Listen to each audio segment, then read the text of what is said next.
Hello, my name is Michael Gutierrez, and let me begin by thanking you for giving me this opportunity in creating this introduction video for the prospect of teaching in Korea.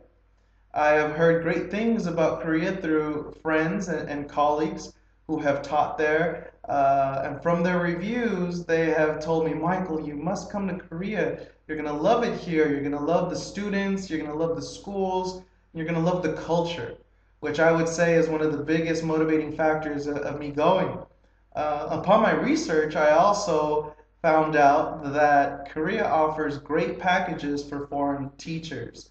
And I think that I am ready to make that move and make that big life step to teaching abroad and gaining a global perspective in working with students in Korea.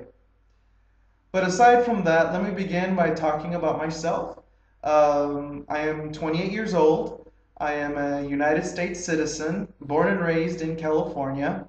And throughout my entire professional career, it has always been working with students in a classroom setting, in a public school setting, in a university, um, in after school programs, in different capacities.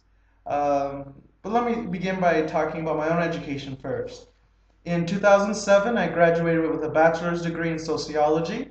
In 2010, I graduated with a master's degree in education. And in 2011, I completed my California teaching credential to teach science. Just recently, I have also completed my TESOL certificate to teach English abroad, of course.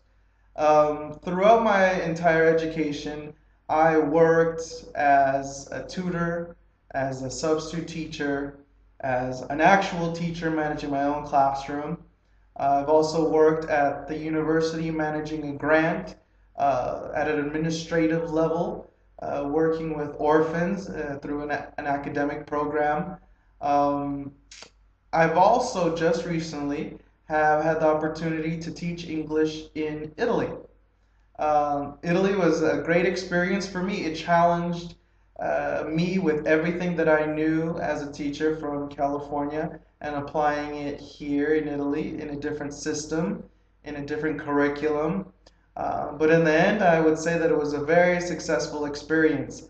I implemented things that these students have never experienced before, which made them more engaged. I utilized technology. I did interactive activities, and just the fact that I was from the United States in a small town or in an unheard of city in Italy, these kids really enjoyed my presence and my teaching. Teaching English to them included grammar and reading and writing and speaking, but also teaching English literature as well. I also created an American unit of American literature, which included Mark Twain and Edgar Allan Poe, just to name a few. Um, After this experience in Italy, it makes me want to continue teaching abroad. I think teaching in different countries and experiencing the different cultures is so enriching, and I really can't get enough of it. Korea came highly recommended from friends, and I think that Korea would be a great fit for me in challenging my abilities and making me a stronger and more effective teacher. Um, when it comes to classroom management, I think classroom management is a issue for all teachers. My throughout my experiences, I've been able to try different strategies, and the one strategy that I think that is effective, which I've adopted as my own philosophy in managing a class, is creating routine. Having a regimented routine every single day so students know exactly what to do without me telling them. Of course, when we begin the year, I will have to give direct instruction on what to do, but after the second month, maybe even after the first month, students are going to know what to do, when to do it, and how to do it. I believe that giving the students an agenda, them visually seeing what they're going to accomplish in a day is very important.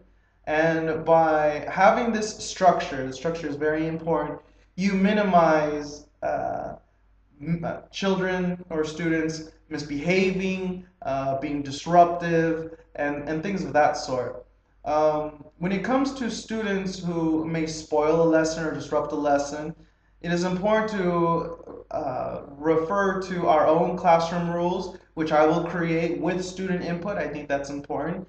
And if it gets to the point that the student is not complying, then of course I as the teacher would refer to the policies and procedures of the school. Contacting a parent is very common, and if need be, we will do so. I will do so. Letting the principal know or the administrators know is also another strategy I would use. Um, but by creating structure and creating this regiment, students, in my experience, students will always be on task and their disruption will be at a minimum. One of the other strategies that I like to have is creating activities that incentivize good student behavior. So, for example, if there is technology in the classroom, like a computer, students that are behaving well will use the computer. Students who are being disruptive will not. Things of that sort have always worked well in the past. I think that I have answered all of the questions that you have asked. I am very excited in possibly going to Korea, and I hope that you find me as a qualified educator and a qualified teacher. If you have any more questions, please feel free to contact me directly. I will include my contact information with this video. Thank you for your time.